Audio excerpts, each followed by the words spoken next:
Do you want some really easy tricks to become a better student this year? It's time to start making resolutions. So in this video, I'm going to cover 5 easy tricks or hacks or just easy steps that'll make you a better student and fast.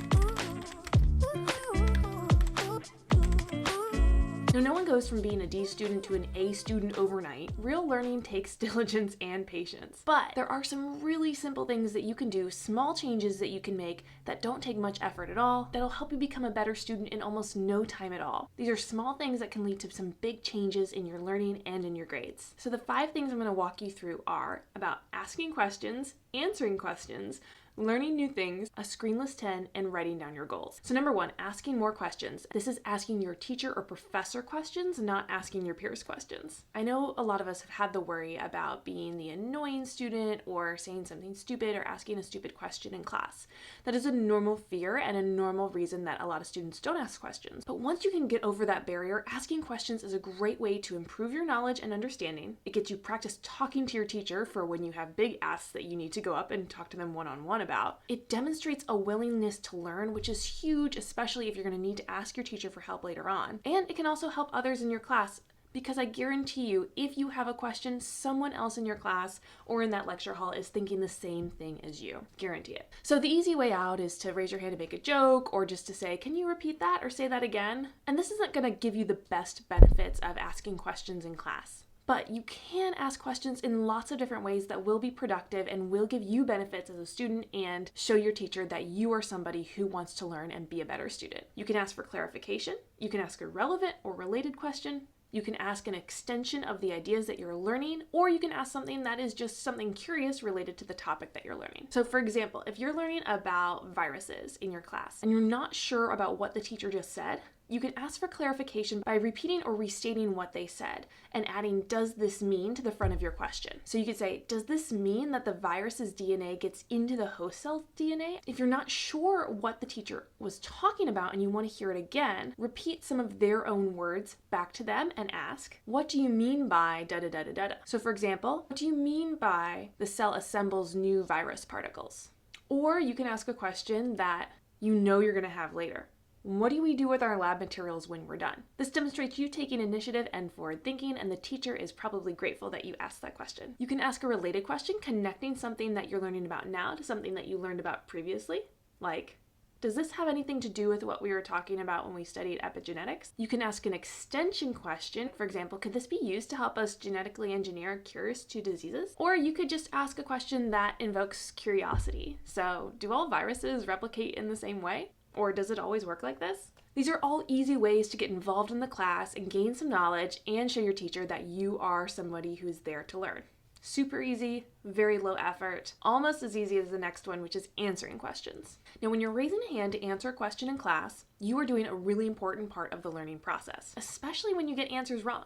So by answering questions and answering them wrong, and then hearing the right answer, you're making new connections in your brain and hopefully with the right information. This is part of the hypercorrection effect. When you are confidently answering something wrong, you hear the correct answer, and then your brain overworks to make sure you remember the right answer in the future. Now, this doesn't work if you never go back to the information again, so you do have to study the information that you got wrong, but studies have shown that you are more likely to remember information that you get wrong in the first place, and then you hear the right answer for, than something that you might moderately know and then guess and be correct on, because your brain is working extra hard to remember the right answer. By answering questions in class, and even getting them right, you are retrieving information from your brain, which is one of the best ways to study. So my next easy thing that you can do to become a better student is to try something new. And this is not something new related to your coursework. This could be a new physical motor skill. It could be a language. It could be a problem you need to solve. Maybe you need to fix an appliance in your house or a bike. Maybe you just want to learn a few words in a new language, a new game. I recently taught myself how to solve a Rubik's Cube using both written instructions, my own problem solving, and some videos from the internet, and was able to do it multiple times on my own after I taught myself. Now, it did take a little bit of hard work, but that learning something new and doing something completely outside of what you're used to learning is priming your brain to learn the more difficult topics in school.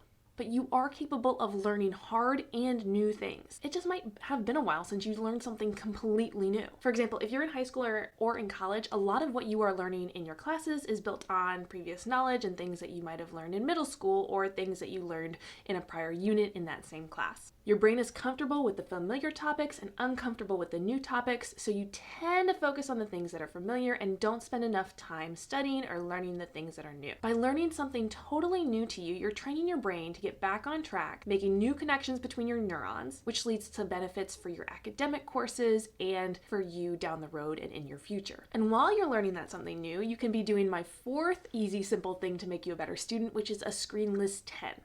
We spend so much of our time, even school time, studying on screens or interacting with screens, whether it's the computer, your phone screen, or a screen that you're scrolling when you're bored. One of the things that they also do is prevent us from getting to being really bored, which can lead us to greater creativity and problem-solving opportunities in our brains. But it can be hard to cut cold turkey, especially when they are such a part of your life. So start with a Screenless 10, and this has to be a Screenless 10 inside, not outside when you're working out or doing a sport, because that may already be a part of your daily life. It has to be a new Screenless 10. So find 10 minutes in your day when you would normally be with a screen and put your phone away in another room. This means no notifications, no music, no videos. So what do you do with your Screenless 10? Whatever you want, but you are teaching your brain to focus for long periods of time without other distractions. So you can just sit, stare out a window. You can organize something. Organize your backpack so you'll be ready for the next day. Maybe make your bed.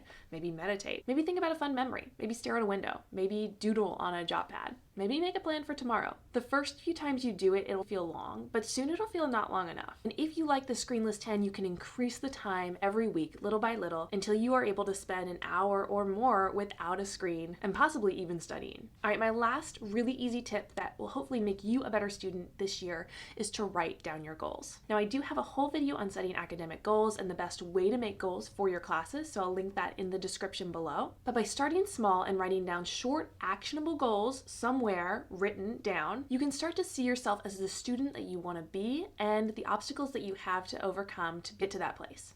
By writing down these goals, you are less likely to forget them and more likely to stick to them, especially if you have something physical that you can check off and say that you've accomplished it. This can be something really short and easy, like remembering to complete your homework for Spanish, or by doing 20 minutes of reading for your biology class. But as you start to make these small goals, they will lead up to your larger goals, which are getting better grades on tests or scoring a 5 on the AP Bio exam. If you want to learn more about those goals, I really do encourage you to check out that other video on setting academic goals. So far, we've talked about asking questions, answering questions, learning something new, a Screenless 10, and writing down your goals.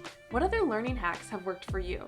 Do you have any other easy things that help you reset and become a better student? Let me know in the comments below. I wish you best of luck in becoming better students. Thanks so much for watching. Give this video a like if it's been helpful, and I'll see you later.